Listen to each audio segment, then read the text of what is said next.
Shalom! E dando continuidade aos nossos estudos, né?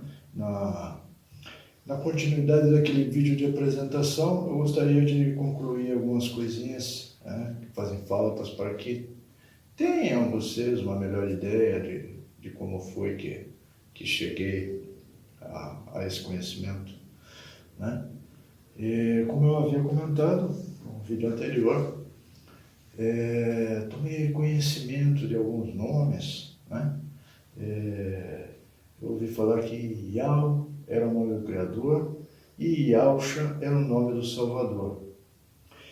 E sem muita demora eu realmente acreditei, né, que fosse verdade, e sem antes de me aprofundar nas Escrituras, né, eu saí comentando com as pessoas, levando essas informações, e a pessoa que havia falado a respeito desses nomes, que eram muito coerentes, eu tinha algumas bases, né, em rabinos, eu também tive informação de que haveria um arrebatamento, né? E esse arrebatamento era com data marcada e muito perto de acontecer. Então, além de falar para as pessoas, né, que estavam mais perto de mim, que existia o nome do nosso Criador, o nome do nosso Salvador, eu também estava espalhando, né, essa informação de que haveria um arrebatamento. E eu comentei com familiares, inclusive com minha filha, né, e ela ficou muito preocupada. Ela tem também uma filha, minha neta, e quase que minha filha entrou em depressão por causa disso, porque ela imaginava que a qualquer momento a filhinha dela, que era pura, né, com apenas 2 anos, iria desaparecer. E ocorreram alguns episódios que a criança, né, se escondeu, e ela chamava e não atendia, não via a menina, e ela entrou em desespero. Ela achou, nossa, existiu o arrebatamento, e levou minha filha. Então, na verdade, isso não aconteceu, né? Essa história do arrebatamento antes da vinda do nosso Salvador, ela carece de base bíblica. Com essas informações que eu terminei levando, as pessoas terminaram desacreditando mais na Bíblia, na palavra, desacreditando também em mim. A minha filha ficou realmente traumatizada muitas vezes à noite, naqueles momentos, né? Ela acordava e, nossa, tenho que ver a minha filha, ver se ela está ali, se não foi arrebatada. E eu acredito que isso tenha acontecido com algumas outras pessoas também, que tinham as mesmas informações que eu. E depois desses episódios, né, dessas decepções,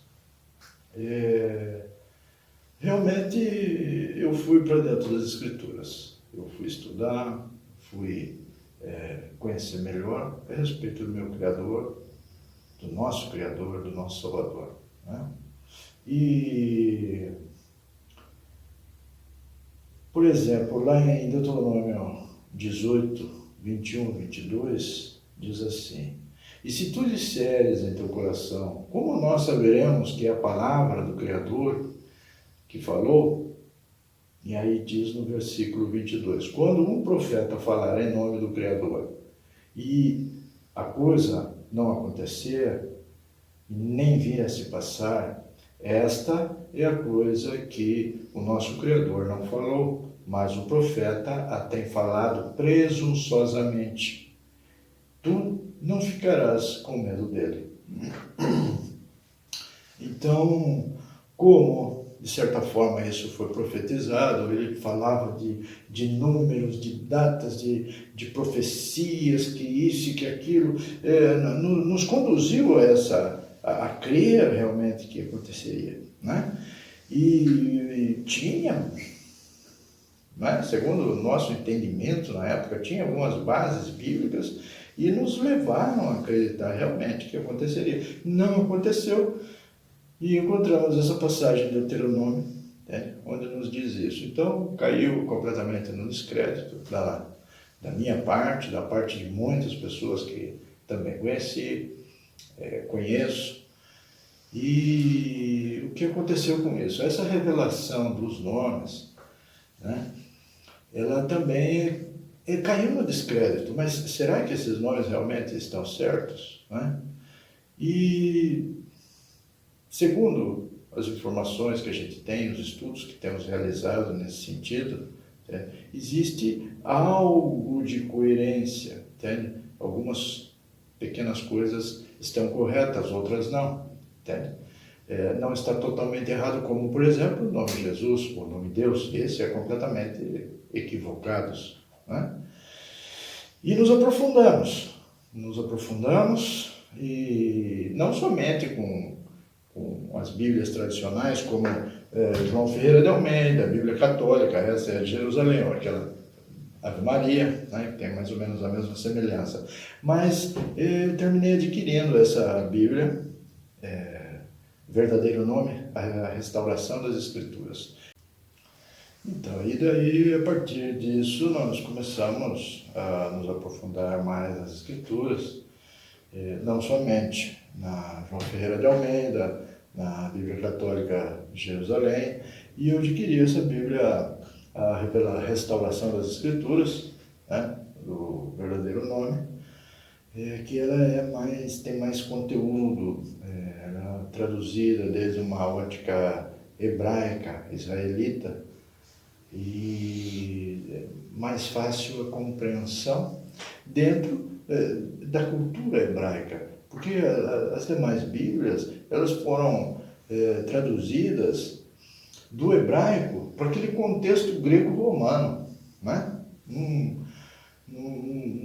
Não existe, né? Terminamos por perder o fio da meada, estudamos a palavra que foi mal traduzida do idioma grego, depois para o latim e depois para idiomas português e espanhol, né? Como entender os ensinamentos do nosso Salvador, dos discípulos e apóstolos, se eram todos israelitas, né? Viviam em Israel, falavam hebraico e aramaico, e tudo girava em torno do nosso Criador e do seu templo santo. Para esse povo, com contexto geográfico, contexto cultural, contexto histórico, contexto arqueológico, contexto textual. Muita atenção nisso, porque em hebraico cada palavra tem a sua composição, tem na sua composição o significado de cada letra. Como ficaria a tradução então? Eu digo que a nossa leitura bíblica, não sendo em hebraico, ela é um pouco deficiente, né? Para termos uma compreensão realmente do que se trata as Sagradas Escrituras, tínhamos que saber, conhecer, ler, entender e compreender com profundidade o hebraico. Vamos dar um exemplo, por exemplo, uma palavra apenas, né? Vamos fazer uma comparação. A palavra paz, né? Tão conhecida no nosso meio de quem busca a verdade, que está em busca do Criador, em busca da nossa salvação, né? Vamos falar da palavra paz, que vem do grego, pax, né? No dicionário Dício, diz assim, paz, significado, estado de calmaria, de harmonia, de concórdia e de tranquilidade, calma, ausência de guerra ou de conflito, anulação das hostilidades entre nações, normalmente estabelecida por acordos de amizade, que há silêncio e descanso, sossego.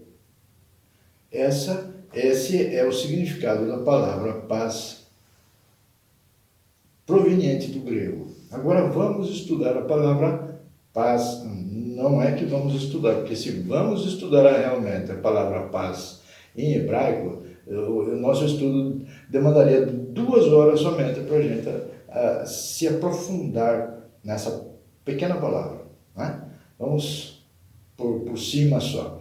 Em hebraico é shalom. Sempre na abertura e no final do vídeo, eu sempre desejo shalom para vocês, né? O que quer dizer na realidade? Paz, né? Em sua total e completa plenitude. Shalom, no significado mais conhecido da palavra, de fato é essa ideia que tem o substantivo abstrato derivado de um estado tal como alegria, felicidade. Entende?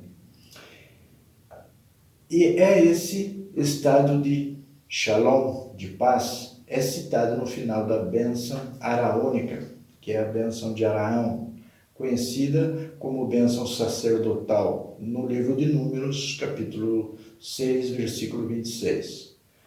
O Criador sobre ti levante o seu rosto e te dê a sua shalom.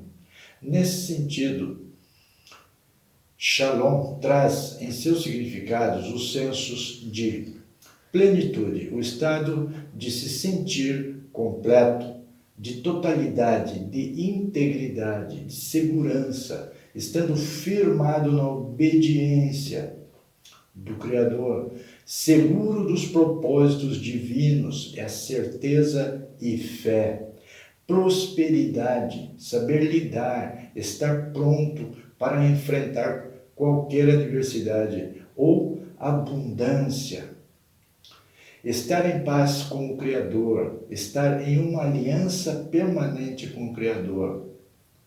Shalom, em hebraico, é um cumprimento também. É uma palavra que denota delicadeza e cortesia, atenção para com a outra pessoa, pois em hebraico também significa olá ou oi, ou em uma despedida é como se equivalesse ao até logo, tchau. Shalom em hebraico faz parte das, aqui citas algumas letras hebraicas que eu não sei ler, que são saudações. E você pode cumprimentar qualquer pessoa ou se despedir dela simplesmente dizendo shalom. A profundidade do shalom ela é muito, muito, muito grande e muito, muito, muito diferente de simplesmente pax, que é paz em grego, né?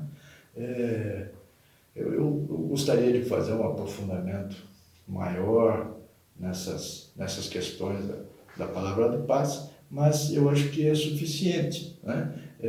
Dizermos que a palavra paz é o significado, o shalom, o significado de integridade e plenitude.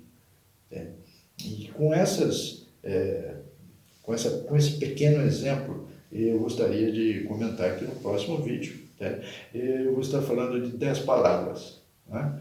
Não irei também me prolongar, serão vídeos curtos, mas temos que conhecer, na verdade, o conceito bíblico dessas palavras. O que quer dizer pecado? Ou iniquidade? Ou anomia? Ou arrependimento?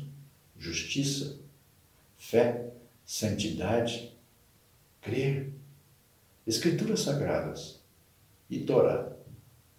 São 10 palavras que nós vamos estar nos aprofundando um pouco no próximo vídeo, né, para que nós possamos ler as Escrituras, né, porque as Escrituras é assim, sempre ouvimos, são más traduções, são versículos inseridos, são fora de contexto, fora da verdade, nos manuscritos não existiam, a tradução é ruim, sempre ouvimos isso. E para a gente fazer um estudo aprofundado a respeito das Escrituras, para que nós possamos ter conhecimento um pouco melhor, necessitaríamos de uma inversão financeira que não é pequena, entende? Para que nós possamos adquirir Bíblias, livros de contextos, né? Demanda dinheiro e tempo para isso. O que eu gostaria de estar fazendo nesses estudos, né, com os irmãos, que posso chamar que são minha família, entende? O que eu gostaria é de fazer essa caminhada bíblica com a Bíblia que você tem em casa. Vamos encontrar o verdadeiro significado de cada palavra, o que realmente quer dizer, né? Para que, especialmente hoje, né, a nível mundial, estamos passando por uma crise e não vemos que venha a melhorar.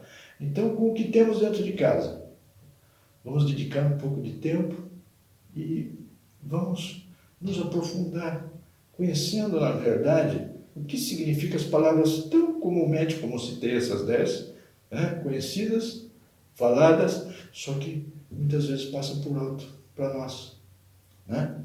O que é iniquidade? Né? Os iníquos, vocês que cometem iniquidade. O que é isso? Vai fazer o mal? Talvez não. Talvez seja mais profundo e usar uma tradução, uma palavra subjetiva, que poucas pessoas procuram saber o que significa, para poder compreender melhor a Escritura. No próximo vídeo, vamos falar sobre isso. Vamos estar também fazendo um vídeo curto, para não tomar muito do seu tempo. E também estarei subindo nesse canal, proximamente. Shalom, shalom.